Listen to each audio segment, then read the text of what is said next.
What's going on, everybody? Welcome back to the channel, a place where we can learn fighting games and be terrible together. Today we're going to be breaking down defense in Guilty Gear Strive and how to improve your defensive mechanics. Defense is critically important when playing Guilty Gear Strive, but it's often overlooked by players that are just starting to learn the game. If you're brand new to the channel and like what you saw here today, don't forget to hit that subscribe button on your way out so that you can be notified whenever I post more Guilty Gear Strive beginner guides. If you guys are like me, you've been having a lot of fun messing around in Guilty Gear, playing the different modes, and even playing a couple online matches, but whenever you start to get towards those players that are a little bit higher skill level, you're just getting blown up. I thought my reaction time was good, but my defense online is just lacking.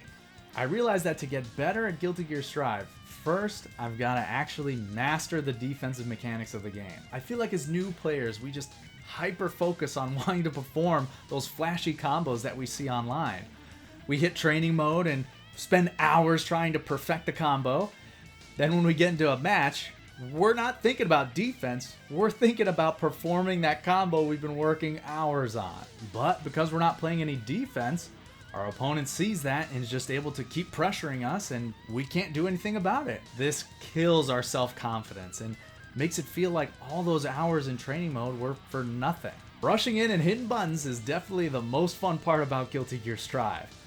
But in order to actually execute those combos that we've been practicing for hours, we've got to master our defensive mechanics first and foremost. So how do you go about improving your defense? First, we got to have a basic understanding of what defensive tools we have available to us. I'll go over all of those as well as some advanced techniques that you can use to help keep your opponents at bay.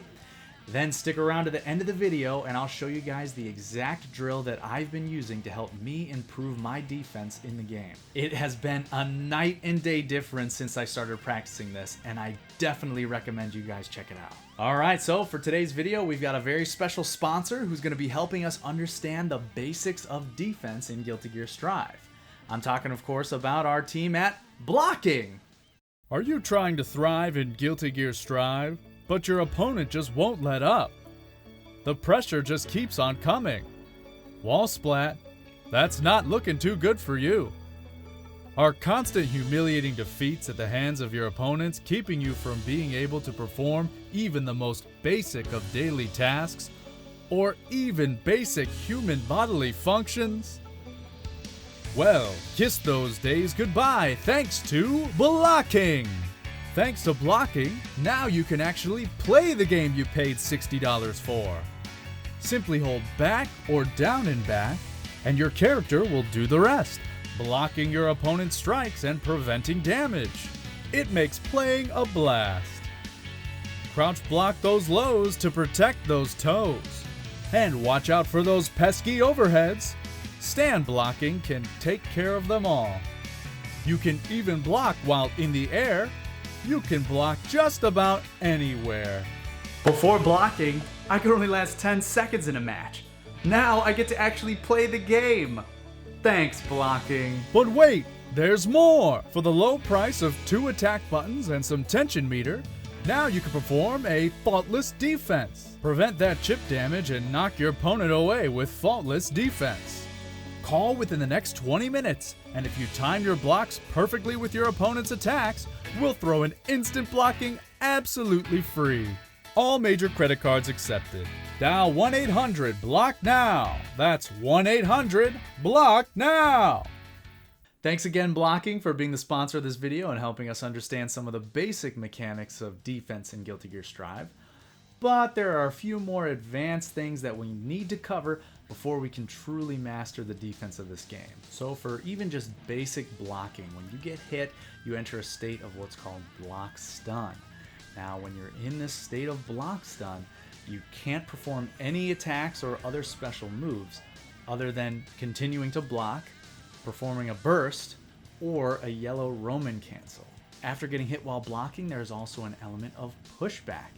This pushback pushes you and your opponent away from each other, giving you the opportunity to potentially jump in some gaps in their pressure and fight back. Normal standing blocks actually have more pushback than crouching blocks. Alternating between standing and crouching blocks based on the attack and where it will hit will maximize the amount of pushback that you get, which could cause your opponent to whiff one of the attacks in their combo and giving you an opportunity to capitalize with a counterattack. There's another component to blocking that doesn't really get explained very well in-game. You may have noticed that purple meter that's just right underneath your burst gauge. This is actually your risk level. The risk level is something that actually increases the more you successfully block your opponent's attacks. If your opponent hits you while you have even a little bit of that risk gauge filled up, they will do more damage to you with less damage scaling. As that risk level fills up, it'll start to turn red. If it gets to the very end, a yellow flashing warning indicator will appear. This indicator means that the next hit that your opponent will get, no matter what it is, will be a counter hit. It will deal extra bonus damage and will slow your character down and make you vulnerable to getting comboed. Your risk level will go down over time as long as you don't block another one of your opponent's attacks. Your opponent's successful attacks against you will also decrease this meter until it gets to 0. So while blocking and playing defense is important, it's also important to manage that risk level to make sure that you don't open yourself up for some damaging combos from your opponent. You can also block in the air. With air blocking, you do get more risk level buildup as well as a longer recovery animation after successfully blocking an attack while you're in the air. You can decrease that recovery by performing a successful air instant block, which brings us to our next subject. Instant blocking occurs when you perfectly time that block input exactly when your opponent's strike makes contact with your character. You'll know you performed a successful instant block when you see a white flash appear in front of your character and the words "just" will appear under your character's icon.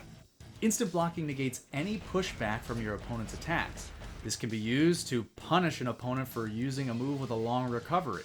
You also gain a small amount of tension meter from performing a successful instant block. As I mentioned, the instant block also reduces the recovery of your air blocking, making it very useful for when you do block in the air. Instant blocking also prevents what's called chip damage. Chip damage is a small portion of the attack's damage that you still are dealt when you successfully block the attack. This is valid for special moves as well as characters' overdrives. In Guilty Gear Strive, you can be killed by chip damage. So if you're at really low health and think you might get killed by the chip damage from an attack, it may be worthwhile to try to instant block it. Chip damage can be prevented by performing an instant block, as well as our next topic, faultless defense. You can perform faultless defense by pressing any 2 attack buttons, not including the dust button. This also costs a little bit of your tension meter to activate. In addition to preventing chip damage, faultless defense does not increase your risk level when you successfully block an attack.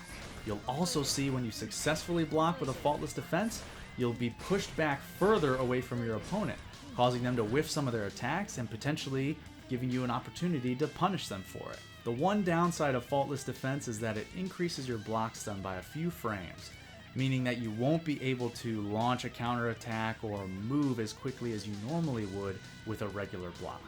There are a couple of missions in mission mode that are helpful in practicing these techniques. In the forest area, there's a faultless defense mission. In the May ship area, you can use faultless defense for escaping the corner. The cross-up mission in the wasteland is useful for learning about blocking attacks that could potentially come from one side or the other. And there's the instant block mission in the hell area that can help you with your instant block timing. In addition to the blocking techniques, there are also some other defensive tools that are available in the game. If you want to stop your opponent from throwing you, press the throw button exactly as they try to throw you, and you'll perform a throw tech or throw clash. If you perform a Roman cancel while you're in a state of block stun, your character will perform a yellow Roman cancel. Hitting your opponent with a yellow Roman cancel will inflict a slow on them and knock them back. If you have a full burst meter, you can also perform either a blue or gold psych burst. If you contact your opponent with either one of those bursts, you'll gain 1/3 of your burst gauge back. If you hit the opponent with a gold burst, that will fill your tension meter completely. A missed burst has a long recovery and a smart opponent will take advantage of that time. You can't use a burst attack if you're being thrown, if you're getting hit by an overdrive attack, or if you're splatted against the wall. These are pretty easy to perform, but there are a couple of missions in mission mode that you can use to try and get the hang of things. Don't forget about Backdash as an option to jump away from your opponent's attacks. Double tapping back or pressing back with the dash button will cause your character to jump away. The reversal backdash mission in the wasteland area is very helpful for practicing your timing for a wake-up backdash. The last two things we'll cover are these missions in the hell area, Fuzzy Guard and Fuzzy Jump. The term fuzzy, when referring to defense, typically means that you're trying to block two options almost simultaneously. For Fuzzy Guard, you start blocking low and then switch to a standing block at the last second so that you cover not only a possible low attack again, but also the overhead. For the Fuzzy Jump, you're trying to block low and then switching to a jump at the last possible second so that you avoid the potential throw.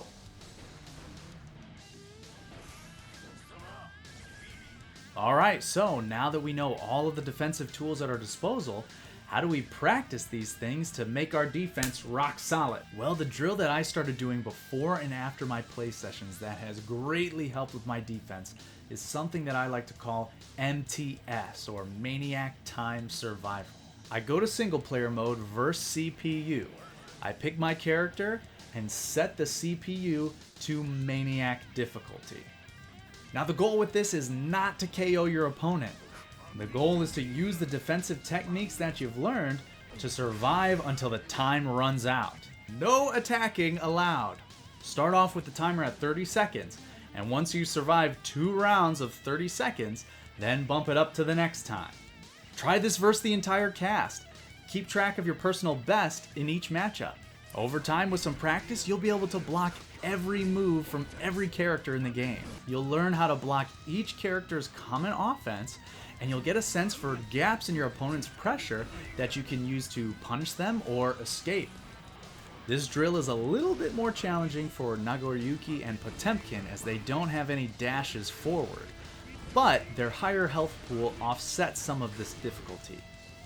This drill also gives you really good practice at escaping the corner. Do this M.T.S drill 15 minutes before and after every play session, and you will see drastic improvements in your defense in no time. Thanks for watching, everyone. I hope you found this video helpful. If you did, go down and drop a like on it, and subscribe to the channel if you haven't already. Let me know down in the comments if there's anything that you've used to help with your defense in the game, or if there's another topic that you've been struggling with that you'd like me to cover in another video. Good luck out there, everyone. And remember, we may be terrible at fighting games, but at least we're terrible together. I've been King Terrible. We'll see you in the next video.